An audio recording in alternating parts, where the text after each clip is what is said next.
Okay, so in the last chapter, or in the last few chapters that we read, there was a word that I actually was not familiar with. And so I looked it up. I Googled it and I looked up what it meant and I looked up how to pronounce it. And so I want to go back.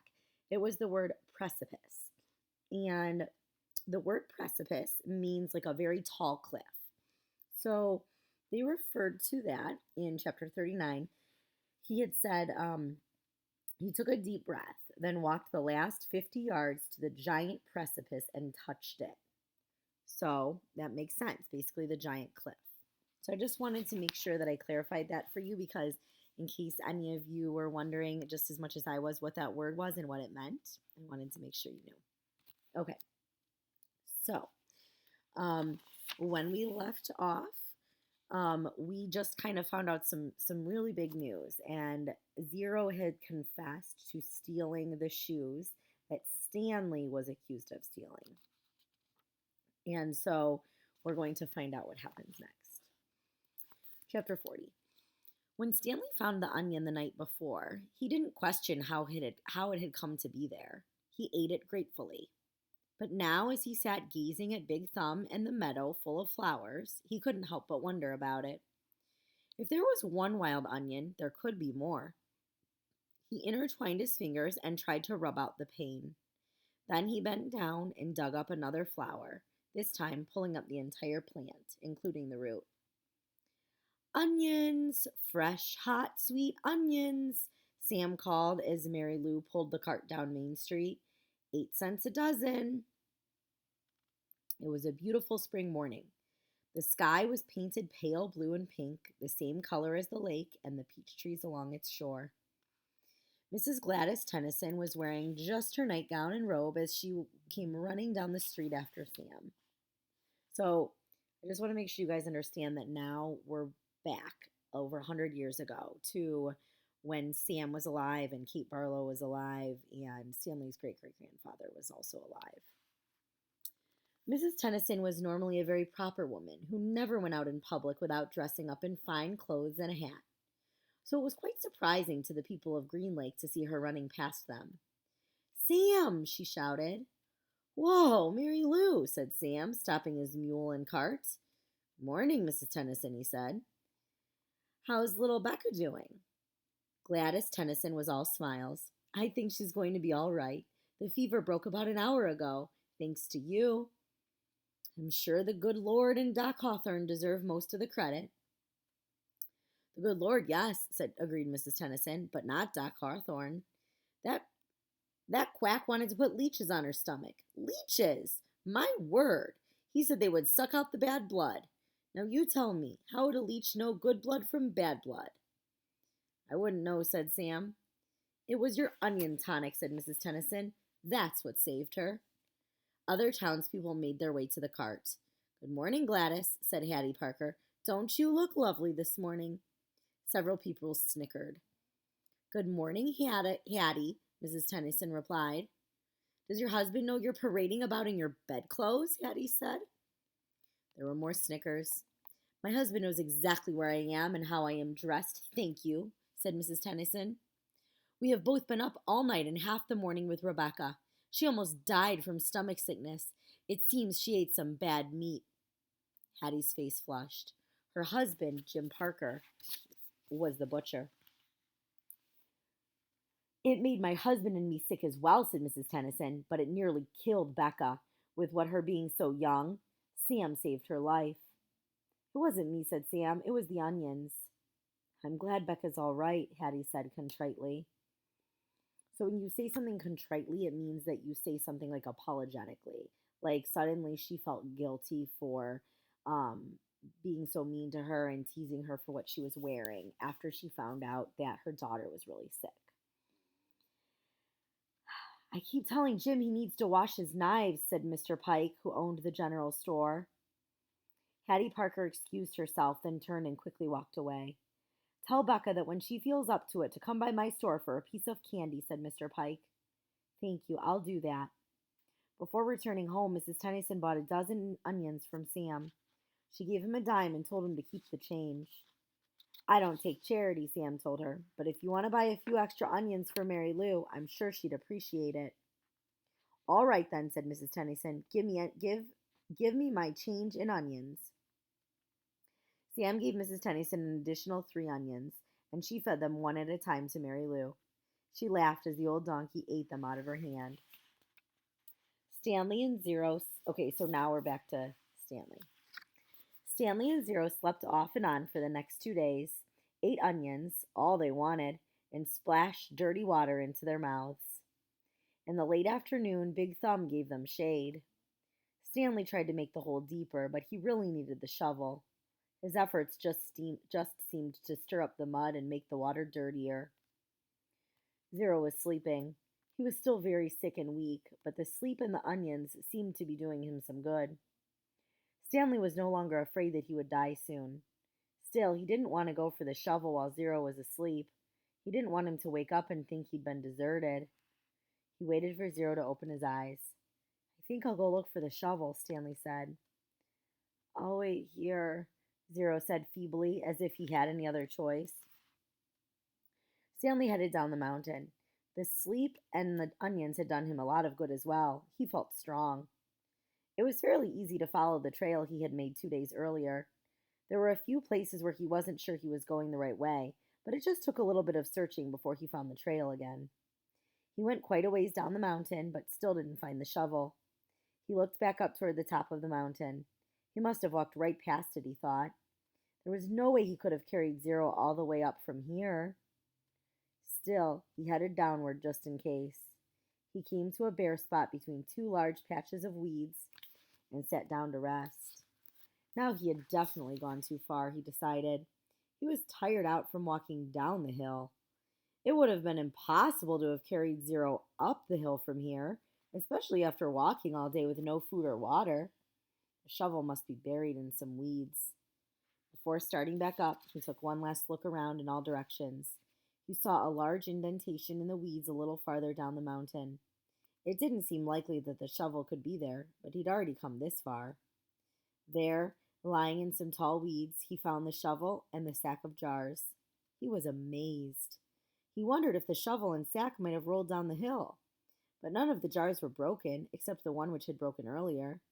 And if they had rolled down the hill, it is doubtful that he would have found the sack and shovel side by side. On his way back up the mountain, Stanley had to sit down and rest several times. It was a long, hard climb. So I don't know if you are making the same connection that I am, but if you remember, Zero, whose real name is Hector, his last name is Zeroni. Okay, so we can assume that he is a descendant of Madame Zeroni, who Stanley's great-great-great-grandfather, Elia Yelnats, had encountered years and years and years earlier. And if you remember, he had made a promise to her that he would carry her up the mountain and sing a song to her. And he never fulfilled that promise. And so she cursed, well, we think anyways, that she cursed his family for years and years, forever, for eternity. But now, Stanley has carried Zero, one of her descendants, up the mountain. So it kind of makes me wonder, the connection there. Is the curse going to be lifted because Stanley is fulfilling the promise that his great-great-great-grandfather never fulfilled? Now remember, I really have never read this before, I promise. This is the first time I've read this book. So these are all things that I'm just wondering about. I don't know for sure if this is true. It's just what's going on in my head. So I may be wrong, I may be right. Chapter 41. Zero's condition continued to improve. Stanley slowly peeled an onion. He liked eating them one layer at a time. The water hole was now almost as large as the holes he had dug back at Camp Green Lake. It contained almost 2 feet of murky water. Stanley had dug it all himself. Zero had offered to help, but Stanley thought it would be better for Zero to save his strength. It was a lot harder to dig in water than it was in a dry lake. Stanley was surprised that he himself hadn't gotten sick. either from the sploosh, the dirty water, or from living on onions. He used to get sick quite a lot back at home. Both boys were barefoot. They had washed their socks. All their clothes were very dirty, but their socks were definitely the worst. They didn't dip their socks into the hole, afraid to contaminate the water. Instead, they filled the jars and poured the water over their dirty socks. I didn't go to the homeless shelter very often, Zero said. Just if the weather was really bad. I'd have to find someone to pretend to be my mom. If I'd just gone by myself, they would have asked me a bunch of questions. If they'd found out I didn't have a mom, they would have made me a ward of the state. What's a ward of the state? Zero smiled. I don't know, but I didn't like the sound of it. Stanley remembered Mr. Pendanski telling the warden that Zero was a ward of the state. He wondered if Zero knew he'd become one. So remember I had told you in one of the previous chapters, if you're a ward of the state, it means that you don't have anyone in your family who is caring for you, who's taking care of you. And so the state where you live becomes responsible for you if you're a child, because they're not going to just have a child wandering around on their own. They need to take care of all the children that live in the state. So they would give the child to a foster family who would care for them. And so that's what that means. Okay. I liked sleeping outside, said Zero. I used to pretend I was a Cub Scout. I always wanted to be a Cub Scout. I'd see them at the park in their blue uniforms. I was never a Cub Scout, said Stanley. I wasn't good at social stuff like that. Kids made fun of me because I was fat. I liked the blue uniforms, said Zero. Maybe I wouldn't have liked being a Cub Scout. Stanley shrugged one shoulder. My mother was once a Girl Scout, said Zero. I thought you said you didn't have a mother. Everybody has to have a mother. Well, yeah, I know that. She said she once won a prize for selling the most Girl Scout cookies, said Zero. She was real proud of that. Stanley peeled off another layer of his onion. We always took what we needed, Zero said. When I was little, I didn't even know it was stealing. I don't remember when I found out, but we just took what we needed, never more. So when I saw the shoes on display in the shelter, I just reached in the glass case and took them. Clyde Livingston's shoes? Asked Stanley. I didn't know they were his. I just thought they were somebody's old shoes. It was better to take someone's old shoes, I thought, than steal a pair of new ones. I didn't know they were famous. There was a sign, but of course I couldn't read it. Then the next thing I know, everybody's making this big deal about how the shoes are missing. It was kind of funny in a way. The whole place is going crazy. There I was, wearing the shoes, and everyone's running around saying, "What happened to the shoes? The shoes are gone." I just walked out the door. No one noticed me. When I got outside, I ran around the corner and immediately took off the shoes. I put them on top of a parked car. I remember they smelled really bad. Yeah, those were them, said Stanley. Did they fit you? Pretty much. Stanley remembered being surprised at Clyde Livingston's small shoe size. Stanley's shoes were bigger. Clyde Livingston had small, quick feet. Stanley's feet were big and slow. I should have just kept them, said Zero. I'd already made it out of the shelter and everything. I ended up getting arrested the next day when I tried to walk out of a shoe store with a new pair of sneakers. If I had just kept those old smelly sneakers, then neither of us would be here right now. And that is the end of chapter 41. I am going to read chapter 42. So we have one more chapter to go. Zero became strong enough to help dig the hole. When he finished, it was over 6 feet deep. He filled the bottom with rocks to help separate the water from the dirt. He was still the best hole digger around. That's the last hole I will ever dig, he declared, throwing down the shovel. Stanley smiled. He wished it were true, but he knew they had no choice but to eventually return to Camp Green Lake. They couldn't live on onions forever. They had been completely around Big Thumb. It was like a giant sundial. They followed the shade. They were able to see out in all directions. There was no place to go. The mountain was surrounded by desert. Zero stared at Big Thumb. It must have a hole in it, he said, filled with water. You think? Where else would the water be coming from? Zero asked. Water doesn't run uphill. Stanley bit into an onion. It didn't burn his eyes or nose, and in fact, he no longer noticed a particularly strong taste. He remembered when he had first carried Zero up the hill, how the air had smelled bitter. It was the smell of thousands of onions growing and rotting and sprouting. Now he didn't smell a thing. How many onions do you think we've eaten? He asked. Zero shrugged. I don't even know how long we've been here. I'd say about a week, said Stanley. And we probably each eat about 20 onions a day. So that's 280 onions, said Zero. Stanley smiled. I bet we really stink. How would you like to live off of onions and eat 20 onions a day? Ugh, that sounds disgusting. But if that's all you have to eat, it's the only food available, I guess you'd probably eat it. I think I would if I had to. 2 nights later, Stanley lay awake staring up at the star-filled sky. He was too happy to fall asleep. He knew he had no reason to be happy. He had heard or read somewhere that right before a person freezes to death, he suddenly feels nice and warm.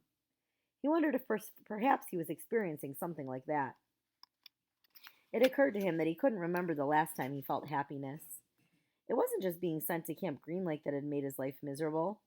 Before that, he'd been unhappy at school, where he had no friends, and bullies like Derek Doone picked on him. No one liked him, and the truth was he didn't especially like himself. He liked himself now. He wondered if he was delirious. He looked over at Zero sleeping near him. Zero's face was lit in the starlight, and there was a flower petal in front of his nose that moved back and forth as he breathed. It reminded Stanley of something out of a cartoon. Zero breathed in, and the petal was drawn up, almost touching his nose. Zero breathed out, and the petal moved toward his chin. It stayed on Zero's face for an amazingly long time before fluttering off to the side. Stanley considered placing it back in front of Zero's nose, but it wouldn't be the same. It seemed like Zero had lived at Camp Green Lake forever, but as Stanley thought about it now, he realized that Zero must have gotten there no more than a month or two before him. Zero was actually arrested a day later, but Stanley's trial kept getting delayed because of baseball. He remembered what Zero had said a few days before. If Zero had just kept those shoes, then neither of them would be here right now. As Stanley stared at the glittering night sky, he thought there was no place he would rather be. He was glad Zero put the shoes on the parked car. He was glad they fell from the overpass and hit him on the head. When the shoes first fell from the sky, he remembered thinking that destiny had struck him. Now he thought so again. It was more than a coincidence. It had to be destiny. Destiny means something that's meant to happen. That if it happens, good things will follow after that. So sometimes people say that it was their destiny to win the lottery, or it was their destiny to be in a certain place at a certain time because something good happened in that moment. So that's what destiny means. Sometimes it's your destiny to meet somebody because they change your life. Maybe they wouldn't have to return to Camp Green Lake, he thought. Maybe they could make it past the camp, then follow the dirt road back to civilization. They could fill the sack with onions and the three jars with water. And he had his canteen as well. They could refill their jars and canteen at the camp. Maybe sneak into the kitchen and get some food. He doubted any counselors were still on guard. Everyone had to think they were dead. Buzzard food. It would mean living the rest of his life as a fugitive. The police would always be after him. At least he could call his parents and tell them he was still alive. But he couldn't go visit them in case the police were watching the apartment. Although, if everyone thought he was dead, they wouldn't bother to watch the apartment. He would have to somehow get a new identity. Now I'm really thinking crazy, he thought. He wondered if a crazy person wonders if he's crazy. But even as he thought this, an even crazier idea kept popping into his head. He knew it was too crazy to even consider. Still, if he was going to be a fugitive for the rest of his life, it would help to have some money, perhaps a treasure chest full of money. You're crazy, he told himself. Besides, just because he found a lipstick container with KB on it That didn't mean there was treasure buried there. It was crazy. It was all part of this crazy feeling of happiness. Or maybe it was destiny. He reached over and shook Zero's arm. Hey, Zero, he whispered. Huh? Zero muttered. Zero, wake up! What? Zero raised up his head. What is it? You want to dig one more hole? Stanley asked him. So now we will not begin chapter 43 today. We'll begin chapter 43 next time. But, so just kind of recapping here, Stanley is finally feeling this sense of happiness, sort of. For the first time, as he lays in the middle of nowhere with Zero, staring up at the beautiful night sky. And he kind of is starting to feel like maybe this was destiny, these shoes falling on him and him ending up at Camp Green Lake and all of the events that led up to this. And, you might be wondering, like, why is he happy right now? What is there to be happy about? He was at this awful camp where he had to dig all these holes and he was mistreated and he had to eat awful food. And now him and this other boy are stranded in the desert eating nothing but onions and thinking about how they probably have to go back to Camp Green Lake at some point. So you might be thinking, how could he be happy? But there may be some reasons why he is happy. And I'm going to ask you to share on our Padlet today, why might Stanley actually feel happy? What could he have to feel happy about right now? We're going to see if anyone is thinking the same things that you're thinking about why Stanley may actually feel happy. All right. We'll see you next time. Bye, boys and girls.